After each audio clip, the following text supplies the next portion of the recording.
الزمالك والبنك الأهلي. الزمالك بدأ اللقاء بتشكيلة مكونة من 3-2-4-1.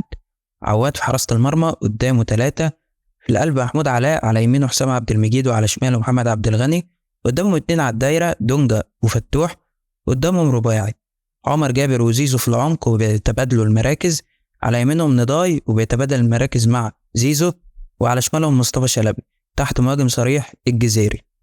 شوط أول البنك الأهلي نازل قافل ومتمركز في نص ملعبه بطريقة لعب 4-4-2 مع الاعتماد طبعا على التحولات اللي سببت مشاكل كبيرة جدا لدفاع الزمالك واللي كانت ناجحة، واللي ساعد البنك الأهلي في كده دفاع الزمالك المتقدم والمستباح في أي هجمة واللي من غير تنظيم.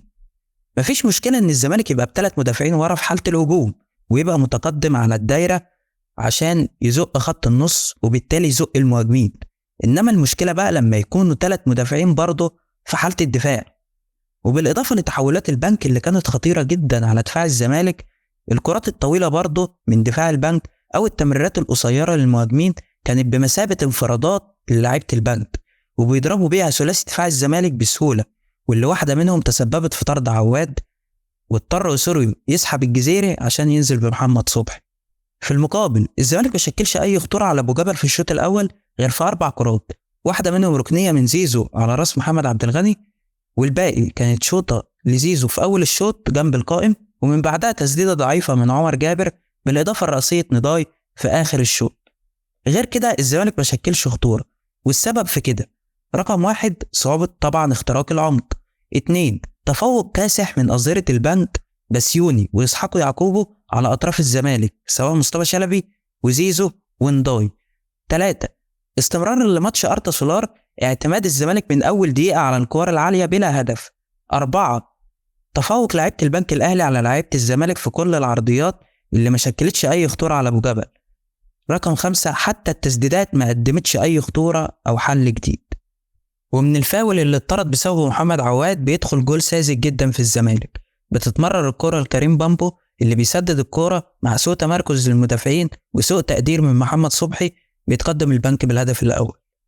مع بداية الشوط الثاني بيعمل أسوري تغييرين بنزول الزناري والمسلوسي مكان حسام عبد المجيد ومحمود علاء، ومع الطرد بتتحول طريقة الزمالك في حالة الهجوم ل3-4-2. المسلوسي في القلب، على يمينه الزناري وعلى شماله عبد الغني، قدامه 2 على الدايرة دونجا وفتوح، على يمينه عمر جابر، على شماله مصطفى شلبي، تحت نضاي وزيزو مع طبعا اللامركزية. في حالة الدفاع والكرة مش مع الزمالك بتتحول الطريقة ل4-4-1. المسلوسي وعبد الغني قلبين دفاع، على يمينهم الزناري وعلى شمالهم فتوح، قدامهم 2 على الدايرة عمر جابر ودونجا، على يمينهم نضاي وعلى شمالهم مصطفى شلبي، تحت زيزو. بدأ الزمالك الشوط الثاني ورغم الطرد ضاغط على البنك الأهلي في نص ملعبه اللي فضل متراجع ومتمركز في نص ملعبه زي الشوط الأول. والنتيجة فعلا للضغط ده بيتعادل الزمالك عن طريق زيزو بتسديدة هايلة من على خط ال18. ومع مرور الوقت بيقل المعدل البدني للعيبة، بيستمر الزمالك في محاولات ولكن من غير خطورة، مع طبعا تقفيل لاعيبة البنك الأهلي. في الدقيقة 66 بيتدخل أسوريو وبينزل بشيكا مكان نضاي، بعدها بيتوزن الملعب بطرد محمد فتحي لاعب البنك الأهلي. بعدها في الدقيقة 73 بينشط أسوريو وسط الملعب بنزول رؤى مكان دونجا. كانت من أخطر الفرص في الشوط الثاني رأسية محمود قعود من عرضية من إسحاق يعقوبه، لكن بينقذها محمد صبحي. بعدها بيرد على طول المسلوسي بتسديدة قوية على أبو جبل لكن جت في القائم.